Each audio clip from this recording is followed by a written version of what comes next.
예수가 거느리시니 즐겁고 평안하구나.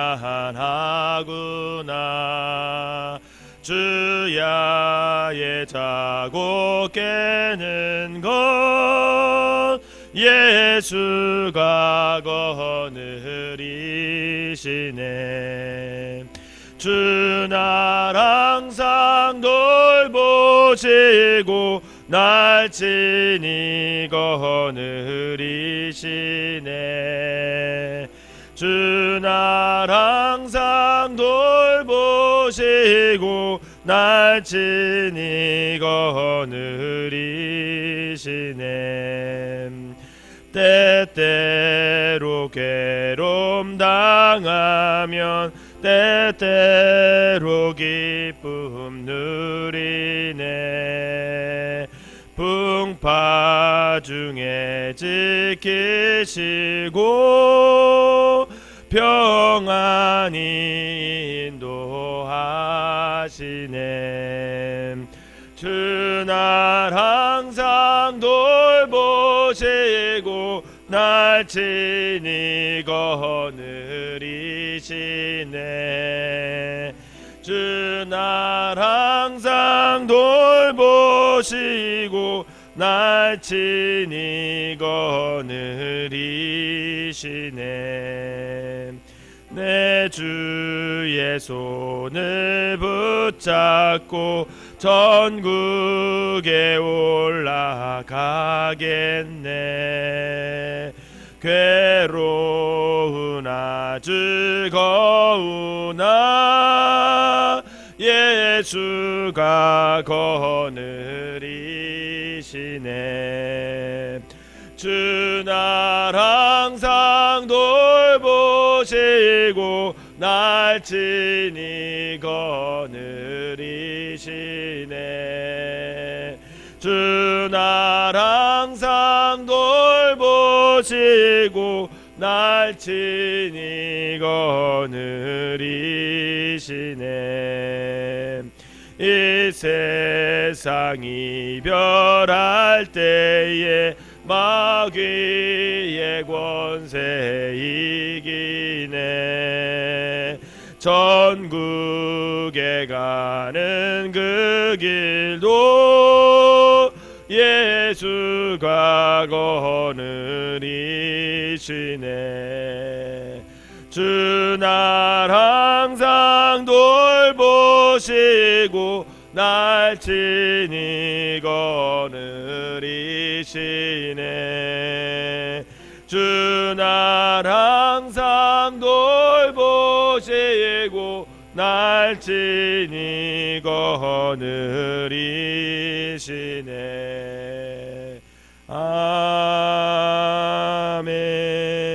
아멘. 사도신경으로 신앙 고백 드리도록 하겠습니다. 전능하사 천지를 만드신 하나님 아버지를 내가 믿사오며 그 외아들 우리 주 예수 그리스도를 믿사오니 이는 성령으로 잉태하사 동정녀 마리아에게 나시고 본디오 빌라도에게 고난을 받으사 십자가에 못 박혀 죽으시고 장사 한 지 사흘 만에 죽은 자 가운데서 살아나시며 하늘에 오르사 전능하신 하나님 우편에 앉아 계시다가 저리로서 산 자와 죽은 자를 심판하러 오시리라. 성령을 믿사오며 거룩한 공예와 성도가 서로 교통하는 것과 죄를 사하여 주시는 것과 몸이 다시 사는 것과 영원히 사는 것을 믿사옵나이다. 아멘. 오늘 함께 보실 말씀은 욥기 5장 말씀입니다. 욥기 5장 말씀 제가 한 절 읽고 여러분들이 한 절 읽으면서 교독하도록 하겠습니다. 너는 부르짖어 보라. 내게 응답할 자가 있겠느냐? 거룩한 자 중에 네가 누구에게로 향하겠느냐?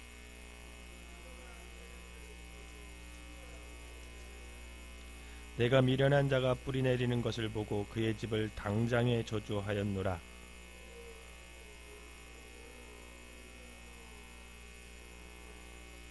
그가 추수한 것은 줄인 자가 먹되 덫에 걸린 것도 빼앗으며 올무가 그의 재산을 향하여 입을 벌리느니라.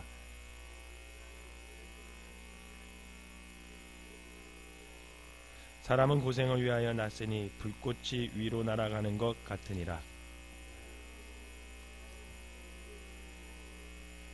하나님은 헤아릴 수 없이 큰 일을 행하시며 기이한 일을 셀 수 없이 행하시나니 낮은 자를 높이 드시고 애곡하는 자를 일으키사 구원에 이르게 하시느니라.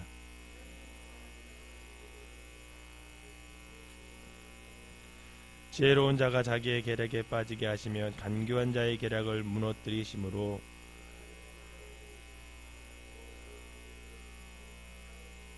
하나님은 가난한 자를 강한 자의 칼과 그의 입에서 또한 그들의 손에서 구출하여 주시나니 볼지어다 하나님께 징계받는 자에게는 복이 있나니 그런즉 너는 전능자의 징계를 업신여기지 말지니라.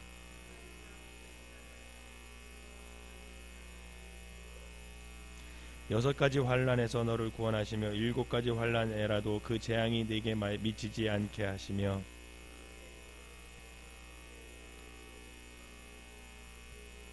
내가 혀의 채찍을 피하여 숨을 수가 있고 멸망이 올 때에도 두려워하지 아니할 것이라.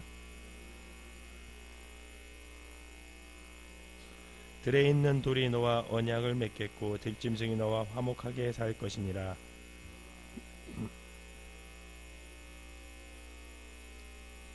내 자손이 많아지며 내 후손이 땅의 풀과 같이 될 줄을 내가 알 것이라.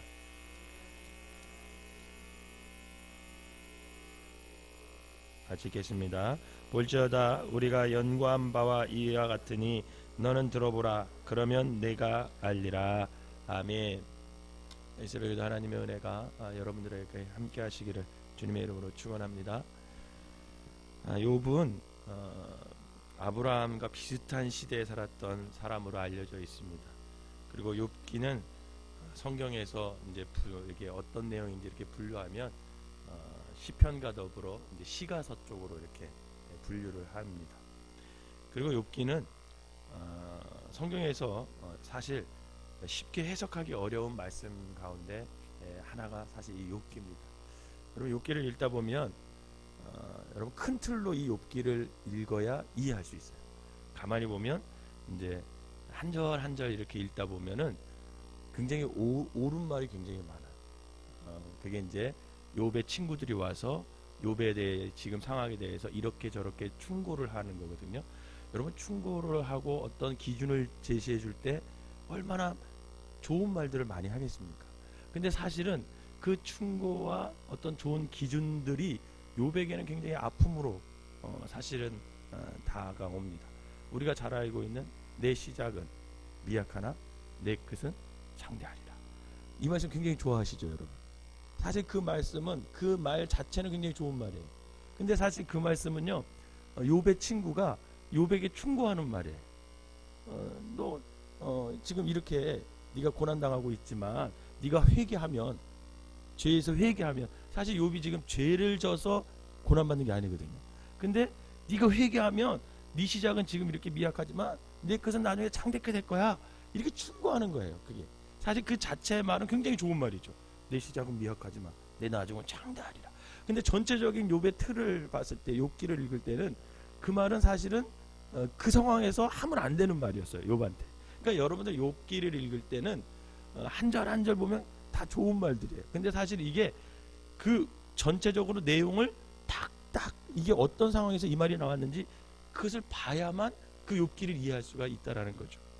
어쨌든 이 많은 사람들이 일반적으로 욥기를 이렇게 바라보게 될 때 그 의로운 욥이 고난을 어떻게 합니까? 인내하잖아요. 인내하고 하나님께서 그 고난 후에 갑절의 복을 내려주시는 그 모습을 이렇게 보면서 사람들이 이 욥기를 읽고 뭐라고 얘기하냐면 고난을 통해서 주시는 하나님의 유익이 있다라는 거죠. 그리고 그 고난 가운데 인내가 정말 중요하다, 이런 이야기를 많이 해요. 그런데 사실 욥기는 그게 전부는 아니에요. 오늘 보면 17절에서도 대만 사람 엘리바스 역시 고난은 유익이 되기에 결국 고난을 인내해야 함을 이야기하고 있어요. 여러분 이거는 일반적으로 다 아는 얘기예요. 고난 가운데 인내하고 참고 그러면 결국 하나님께서 결국 유익을 준다는 건 누가 모르겠습니까? 우리가 알다시피 욥은 정말 힘든 고난을 받은 사람임이 분명해요. 갑자기 모든 소유를 어떻게 됐어요? 다 잃었어요. 자식을 잃었고요. 질병에 걸려서 지금 비참하게 살아가고 있어요. 심지어는 가장 믿었던 부인에게까지 모욕적인 이야기를 듣습니다. 게다가 27절의 표현을 빌리자면 이 욥의 상황을 정확히 알지 못하는 친구들은 그 욥의 상태를 자꾸만 정죄해요. 니는 의롭다고 생각하지만 너는 뭔가 하나님한테 죄를 진 게 있지 않겠느냐. 우리 인간은 다 죄인 아니겠느냐. 그러면서 그 죄를 한번 찾아보고 회개하고 네가 좀 잘 이렇게 살면, 다시 한번 살면 하나님께서 너를 새롭게 해주실 것이다. 회복시켜 주실 것이다. 막 이러면서 정말 바른 말로 충고를 막 합니다. 근데 우리가 알다시피 욥기를 시작하면서 하나님께서 욥을 평가하실 때 1장 8절에 보면 그와 같이 온전하고 정직하여 하나님을 경외하며 악에서 떠난 자는 세상에 없느니라. 그러면서 하나님이 인정한 사람이에요. 하나님이 인정한 사람. 극찬해 주셨잖아요. 욥은 하나님께 인정받은 신앙을 가지고 있었던 사람입니다. 그런데 그가 지금 말할 수 없이 처참한 고난을 겪고 있는 거예요. 욥의 고난에 대해 지금 욥기를 읽고 있는 우리는 1장과 2장을 통해서 하나님께서 이미 사단에게 욥에게 고난을 허락하시도록 하셨기 때문에 욥이 고난당하고 있는 것에 대해서 크게 이상하지 않아요. 우리는 이미 이 고난이 왜 찾아왔는지 알아. 하나님이 욥을 테스트하기 위해서 주신 고난이기 때문에 다 알아. 그래서 사실은 1, 2, 3, 4장까지만 읽으면 욥기를 쭉 읽어갈 때 결국은 욥은 회복될 거야. 이걸 알고 욥기를 읽잖아요. 그런데 사실 내가 욥이라고 생각해 보세요. 지금 하나님의 숨은 의도를 욥이 알아요? 몰라요? 몰라요. 모릅니다. 1장과 2장 그리고 3장에 이어지는 수많은 사건들 앞에서 진짜 욥은 왜 자기가 지금 이런 고난을 당하는지 알지를 못해요. 그래서 그는 너무나도 지금 큰 충격에 빠져 있다라는 거죠. 우리가 이 새벽에 그 충격 가운데 있는 욥을 우리가 한번 보면서 조금씩 이 욥에 대해서 좀 왜 욥이 이 상황 속에서 욥의 마음은 어떨까, 그것을 살펴보면 어쩌면 우리는 하나님을 이해하는데 조금 도움이 될 것 같아요. 욥기를 읽다 보면요, 여러분 가만히 보세요. 하나님께서 2장 6절에서 사탄에게 내가 그를 욥을 네 손에 맡기겠다 그래요. 마귀에게, 사단에게. 그러면서 다만 그의 생명을 해하지 말아라 이렇게 얘기를 합니다. 그리고요, 한번 욥기를 쭉 읽어보세요. 그 이후에 하나님이 등장할까요, 안 등장할까요? 등장 안 해요. 38장까지 다시 입을 하나님께서 여실 때까지 욥에게요 어떤 말씀도 하지 않아요. 그리고 침묵하세요. 침묵하십니다. 욥은 사실은요 분명 하나님과 친밀한 교제를 했던 사람이에요.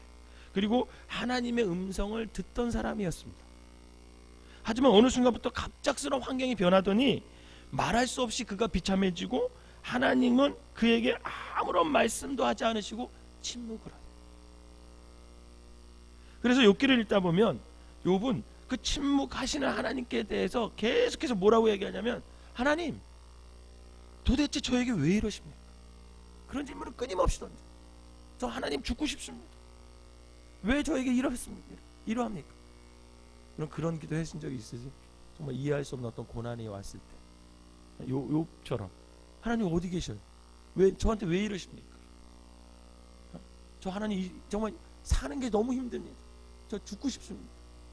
이런 기도를 계속 던지죠. 그러면 하나님께서 좀 대답 좀 해주면 좋겠는데 대답을 안 하세요. 이처럼 욥기를 주의 깊게 읽다 보면 욥의 고난은 그가 가지고 있던 어떤 건강, 재물, 명예를 잃은 것보다 전에는 하나님과 친밀한 관계 속에서 대화를 주고받았어요. 하나님한테 얘기하면 하나님께서 말씀해 주시고 그랬는데, 그렇게 말씀하시는 하나님께서 어느 순간 딱 말씀을 끊으세요. 말씀하지 않으시는 그 하나님을 지금 욥이 간절히 찾고 있는 거죠. 지금 욥은 끝이 어딘지 알 수 없는 긴 터널 안으로 걸어가면서 그 어두운 가운데 저 멀리 진짜 먼지와 같은 아주 작은 빛이라도 보이길 정말 간절히 심정으로 하나님을 찾고 있는 거죠. 그러나 하나님은 이런 욥에게 그 간절함에 있음에도 불구하고 대답을 안 하고 침묵하세요. 사랑하는 여러분, 우리 역시 삶을 살다 보면 신앙생활을 하면 하나님과 깊은 교제를 할 때가 있고 하나님의 음성을 들으면서 살아갈 때가 있어요. 어떨 때는 말씀을 읽을 때, 설교를 들을 때, 아, 이거 하나님의 뜻이야, 확신을 갖고 그 뜻대로, 그 말씀대로 우리가 순종할 때가 있습니다. 그런데 어느 순간 하나님께서 아무런 말씀도 하지 않으시는 것을 또한 경험할 때가 있어요. 막막할 때가 있어요. 분명히 하나님이 계신 것을 내 믿음으로 확신해요. 그런데 기도하면 늘 내 영혼이 그 갈증이 해소돼야 되는데 답답한 거예요. 성령께서 감동을 주셔요. 그런데도 늘 모든 환경이 막혀 있어. 변하는 게 없어. 하나님의 뜻을 따라 가는데 결과는 너무나도 어렵게 되는 상황을 만나게 될 때, 여러분, 우리는 하나님께 나와서 뭐라고 기도합니까? 똑같이 기도하잖아요. 하나님, 왜 이러십니까? 하나님, 저에게 왜 그러세요? 엽죽고 또 이에 대한 하나님의 뜻을 알고자 하는 거죠. 그럴 때 하나님이 너 이것 때문에 그래, 말씀해 주시면 얼마나 좋아요. 근데 대답을 안 해주시네. 아마 이 자리에 계신 분들도 이러한 질문을 가지고 어쩌면 오늘 이 새벽에 나와서 기도하시는 분들도 어쩌면 계실 거예요. 사실 저와 여러분이 아무리 큰 어려움이 있다 할지라도 그 가운데 하나님께서 분명한 길을 보여주시면, 여러분, 우리가 담대하게 나갈 수 있도록 또 하나님께서 붙들어 주신다면, 사실 육체적인 어려움, 그다음에 정신적인 어떤 그런 고통, 그게 뭐가 문제겠습니까? 여러분, 하나님의 뜻만 알면 내가 사망의 음침한 골짜기를 다니는 게 뭐가 걱정이겠습니까? 하나님이 다 인도해 줄 것을 알긴 아는데, 여러분, 터널을 딱 지나갈 때 그 끝에 빛이 보이면 갈 수 있잖아요. 근데 빛이 안 보이는 거예요. 어떠한 환경이 풍요롭다 하더라도 정작 하나님께서 더 이상 말씀해 주시지 않는다면, 여러분, 우리가 하나님과 깊은 관계를 맺으며 살아가는 그게 뭐가, 그게 무슨 의미가 있느냐는 거죠. 어쩌면 육체적인 어려움, 재정적인 어려움, 몸쪽 그 어떤 꽉 막힌 것이, 여러분, 하나님의 그 속에서 뜻만 알면 이길 수 있다니까요. 근데 그 상황 속에서 늘 하나님의 음성도 안 들리는 것 같아요. 하나님의 뜻이 도저히 뭔지 모르겠어. 그러면 그것처럼 힘든 게 어디 있겠습니까? 성경에는 욥기 이외에도 하나님의 침묵에 대해 여러 곳을 찾아볼 수 있어요.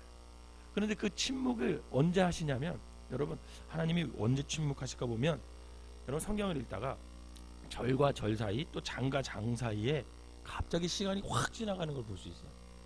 그때 하나님이 침묵하신다라는 것을 여러분이, 아, 이때는 하나님께서 아무런 말씀도 지금 이 성경의 주인공한테 얘기해 주시지 않고 침묵하시는구나. 그거를 우리가 깨달으면 돼요. 예를 들자면, 대표적인 예가, 하나님께서 믿음의 조상 아브라함을 세우시고 그 하나님과 깊은 교제를 하던 그때가 있었어요. 창세기 16장 마지막 절인 16절에서 이스마엘을 낳은 아브라함은 몇 세였냐면 86세였어요. 그때 당시. 그런데 갑자기 16장이 딱 끝나자마자 17장 1절에 갑자기 아브라함의 나이가 몇 세가 되는지 아세요? 99세가 돼요. 99세. 그러니까 86세에서 갑자기 96세가 되는 거예요. 그러면 그 기간 동안 86세에서 99세가 되는 그 한 13년 정도 되는 기간 동안 하나님은 아브라함에게 침묵하신 기간. 그 침묵한 기간 후에, 여러분, 그때 만약에 아브라함이 침묵한 기간 동안 얼마나 답답했겠어요. 분명히 아들을 주신다 그랬잖아요. 내 씨를 준다 그랬잖아요. 사라를 통해서 준다 그랬는데 그냥 응답이 따르게 왔어요. 이스마엘이라는 애가 태어났어요. 그러니까 얼마나 답답했겠어요. 그 답답함을 가지고 계속 기도했겠죠, 아브라함은. 근데 하나님이 말씀하셔요? 안 말씀하셔요? 안 말씀하셔요. 13년 동안 침묵하셔요. 그 13년의 침묵 기간 후에 아브라함을 하나님께서 이름을 바꿔주세요. 아브라함으로 이름을 바꿔주세요. 그리고 남자들에게, 이스라엘 백성 그 남자들에게, 아브라함의 자손들에게 너 할례를 해라 라고 이 표징을, 약속을 맺자. 네가 내 백성이라는 약속을 맺자. 할례를 맺어요. 할례를 하게 하신 후에 그가 100세 되었을 때에 약속하신 이삭을 더 이상 아이를 낳을 수 없는 사라의 몸을 통해서 어떻게 합니까? 낳게 해주세요. 침묵 후에 13년이 지난 후에 사라를 통해서 약속의 자손 이삭을 낳게 해주시는 거죠. 신약성경에서도 있어요. 여러분, 신약성경에서도 하나님과 그렇게 친밀하던 예수 그리스도께서 간절히 하나님께 구하는 모습이 담겨져 있죠. 그러면서 뭐라고 하냐면 만일 할만하시거든 이 잔을 어떻게 해달라요? 내게서 지나가게 해달라고 기도해요. 그때 하나님이 어떻게 대답하세요? 대답 안 하세요. 침묵하세요. 여러분 요한복음은 그냥 써진 게 아니에요. 여러분 요한복음은 철저히 하나님 아버지께서 그의 아들이신 예수 그리스도께서 말씀하시고 예수 그리스도께서 제자들과 사람들에게 말씀하신 게 요한복음이에요. 그래서 요한복음을 가만히 읽어보면 다른 복음서와 달리 아버지께서 내게 말씀하시기를 이렇게 말씀하셨다. 계속 그렇게 말씀하세요. 그렇게 아버지와 하나님과 친밀한 교제를 맺던 그 예수님이지만 십자가에 달리기 직전에는 하나님이 아무 말씀도 안 하세요. 침묵하세요. 나의 하나님 나의 하나님 어찌하여 나를 버리시나이까. 이렇게 대답하는데 이렇게 질문하는데 하나님은 뭐라고 대답하세요? 대답을 침묵하세요. 사랑하는 독자의 절규와 죽음을 얻던 마지막 문턱에까지 하나님은 침묵하십니다. 그런데 그 침묵 이후에 어떤 일이 일어나는지 아세요? 그런데 예수님께서 그리스도의 고난 가운데 하나님의 침묵 결과가 결국은 저와 여러분들을 죄에서 살리신 십자가의 모습으로 그렇게 역사가 일어나게 되는 겁니다. 이처럼 정말 놀라운 것은 하나님의 침묵은 우리의 문제나 우리의 부르짖음에 대한 무시가 아니라는 거예요. 여러분 그걸 아시기 바랍니다. 저도 이걸 깨닫는데 참 오래 걸렸어요. 엔토 슈샤쿠라는 일본의 위대한 신앙 작가가 있어요. 그 사람이 뭐 깊은 강이라는 책도 썼고 침묵이라는 책을 썼어요. 여러분 일본도 마찬가지로 기독교가 처음 일본에 들어올 때 엄청난 박해를 받았어요. 막 기독교인들 다 잡아다 죽였어요. 그때 그 상황을 엔토 슈샤쿠라는 작가가 기독교에 대해서 적으면서 그 당시에 왜 하나님이 침묵하시냐 말이에요. 그 고난 가운데 그 박해 가운데 여러분 왜 침묵할까? 그거에 대한 고민을 쓴 책이 그 엔토 슈샤쿠의 침묵이라는 책이에요. 그런데 문제는 우리가 침묵하면 하나님이 안 계신 것 같다라는 거예요. 그런데 그 침묵은 결국 우리의 문제나 우리의 부르짖음을 때 하나님의 무시가 아니라는 걸 여러분 아셔야 됩니다. 여러분 하나님께서는 침묵을 통해 결국은 우리가 상상하지도 못한 더 크고 놀라운 것을 만들어 가고 계시다는 것을 여러분 믿으시기를 바랍니다. 오늘 본문 18절에 하나님은 아프게 하시다가 싸매시며 상하게 하시다가 그의 손으로 고치시니라 이렇게 말해요. 사랑하는 여러분, 지금 당하고 있는 고난은 어쩌면 우리가 감당할 수 있기 때문에 하나님께서 우리에게 허락해 주신 것을 여러분 믿으시기를 바랍니다. 감당할 시험 외에는 하나님이 허락하시지 않는다 그랬어요. 그 말은 뭐냐면 바깥으로 말하면 우리가 감당할 만하니까 그 시험과 그 고난을 우리가 겪는 거라는 거죠. 그리고 때로는 이 어려운 가운데 하나님께서 침묵하실 때 있습니다. 기도하는데 하나님께서 대답을 안 하셔요. 응답을 안 하셔요. 그때 더욱 답답하고 힘들게 느껴질 때가 분명히 있을 것입니다. 하지만 이 침묵의 시간을 통해서 우리 생각보다 더 큰 것을 준비하고 계시고 이 침묵의 시간을 통해 우리를 더욱 순전하게 하여서 정금과 같이 만들고 계시다는 사실을 저와 여러분들이 기억해야 됩니다. 바라기는 이 침묵 속에서도 우리를 돌보시고 함께 계시는 그 하나님을 더 의지하며 살아가는 저와 여러분 되시기를 주님의 이름으로 부탁을 드립니다. 기도하겠습니다. 사랑의 하나님, 우리가 살아가며 겪는 그 고난 가운데 많은 어려움과 고난이 왜 우리에게 닥치는지 이해하지 못할 때가 있습니다. 때로는 우리의 상황에 대해 아무리 주님께 여쭤보아도 주님은 침묵하시는 것 같아 많이 답답할 때가 있고 더욱 힘들어지게 될 때가 있습니다. 그러나 오늘 말씀을 통해 하나님의 침묵은 우리를 순전하게 하며 우리가 알지 못한 더 크고 위대한 일을 이루시기 위한 하나님의 계획임을 다시 한번 깨닫게 하여 주시니 감사를 드립니다. 고난의 때나 행복할 때나 늘 항상 우리를 지켜주시고 돌봐주신 그 주님이 있음을 믿게 하여 주시고 아버지 하나님, 어려운 가운데 고난 가운데 침묵하신 가운데 우리와 함께 하시는 그 주님을 바라볼 수 있는 믿음을 오늘 우리에게 허락하여 주시옵소서. 여러 가지 문제를 놓고 기도하고 있습니다. 아버지 하나님, 자녀들을 위해서 또 재정적으로 내 믿음을 위해서 우리의 가정을 위해서 영혼을 위해서 기도하는 가운데 있사오니 하나님, 그 가운데에서 하나님 외면하지 마시고 아버지 하나님께서 응답하여 주셔서 살아계신 하나님을 날마다 경험하며 살아가는 우리 모두가 되게 하여 주시옵소서.